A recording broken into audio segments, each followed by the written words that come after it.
What can you buy for £4 in this day and age? A foot-long Subway, a Big Mac meal, perhaps a full pack of energy drink. Or if you go down to your local Curry's, which is where I got this game, you can buy Legendary for £4 brand new and sealed.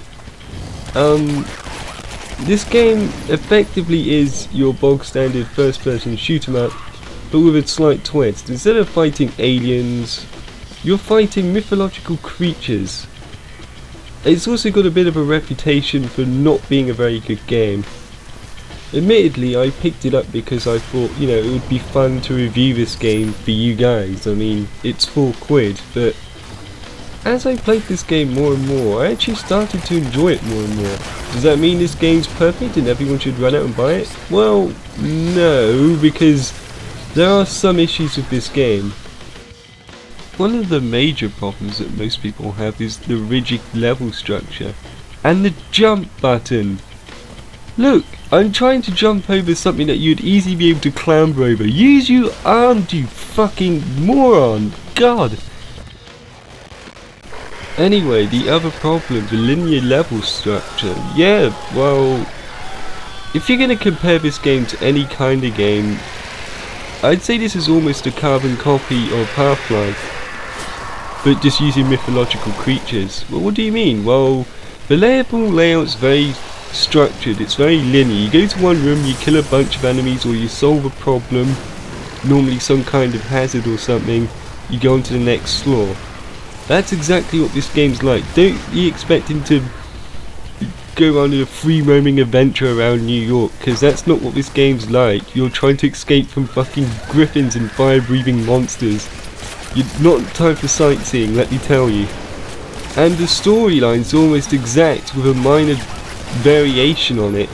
Effectively what happens is you get made to open Pandora's box and you unleash all of this onto the world without realising it. So mankind screws with something they don't fully understand and unleashes a whole bunch of monsters onto the earth. What you mean, like Half-Life with the resident cascade and all that? Well, yeah, and I'm aware that monsters coming through a teleporter isn't exactly an original story plot device for a first person shoot 'em ups. I mean, that was the plot point for Doom, and that was like one of the first ever FPS's. Yes, I know it's not the first, Wolfenstein and Ultimate Underground came before it, but what I'm saying is this game is about as old school as they get in this day and age. Here is another similarity to Half-Life. They introduced a third faction into the game partway through the game. These guys are called the Black Order. They're the security guards of the people who hired you to open Pandora's box. It was his secret plan all along to unleash these creatures and take control over them. These guys are actually pretty smart. Okay, so they're just regular grunts and stuff, but unlike most first person shoot 'em ups where the AI is either rather lacking or they're just not very threatening, these guys will actually kick your ass probably just as much as the actual big monsters themselves. It's actually quite refreshing, and it also mixes up gameplay quite a bit as well. See, look, he's ducking, he's evading you, he's ducking for cover and stuff. They're not just standing there and taking it. The reason why I can take these guys out efficiently is because I actually completed this game before reviewing it. I know, YouTube shocker, right? Eventually the two enemy factions start mixing it up, and that's where the game, in my opinion, gets really interesting. Yeah, it's another comparison to Half-Life, but still, you know, if you're gonna ape on something, may as well be one of the greatest first person shoot 'em ups of all time, I guess.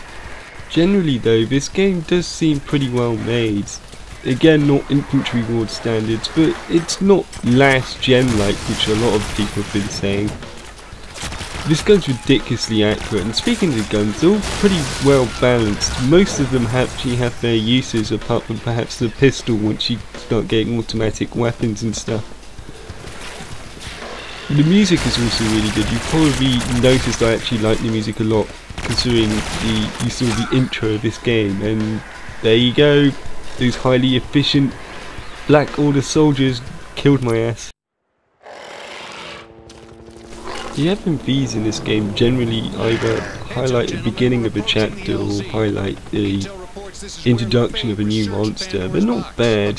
They look a bit rubbery, but yeah, they're okay. They just proceed the plot forward, give you a new reason to go into new rooms and shoot new monsters and stuff like that. This, I feel, is the main crux of the game.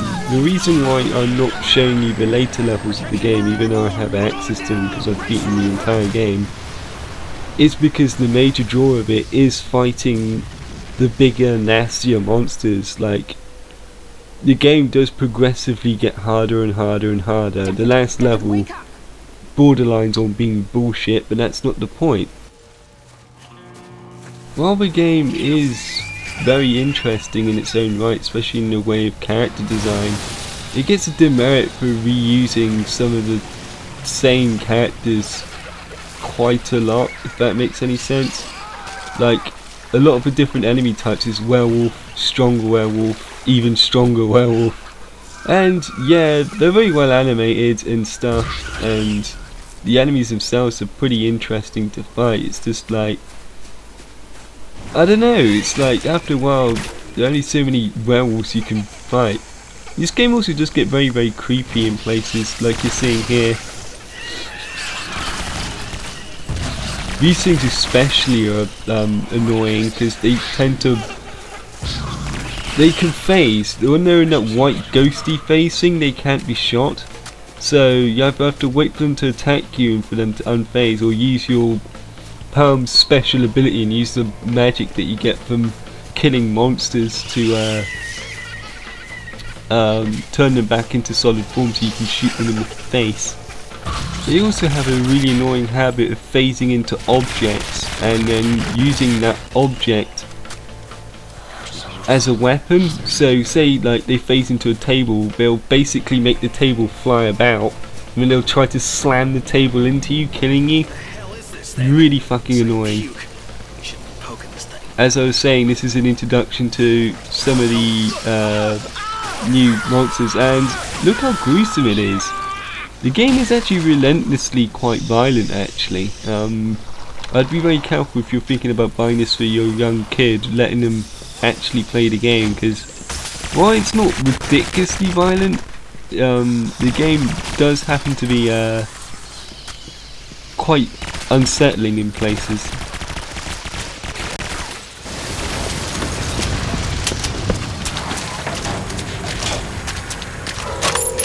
You're safe from those fire things in here. They don't like water much. You have any idea what's going on? Thought it was some kind of attack at first, but then those monsters showed up. Starting to think maybe it's the end of the world, you know? Feel like I should have gone to church more often. I don't know about you, but I just want to go home, if it's still there. Come on, let's get someplace drier.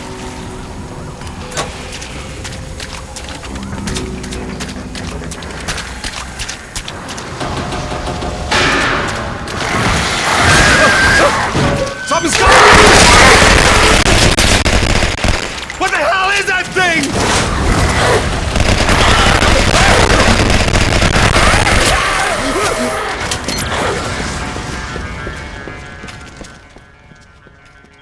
Now, I know I complained about the werewolves earlier, but they are kind of my favourite enemy in this game, and they had a lot of atmosphere as you just saw. These things are fucking ferocious.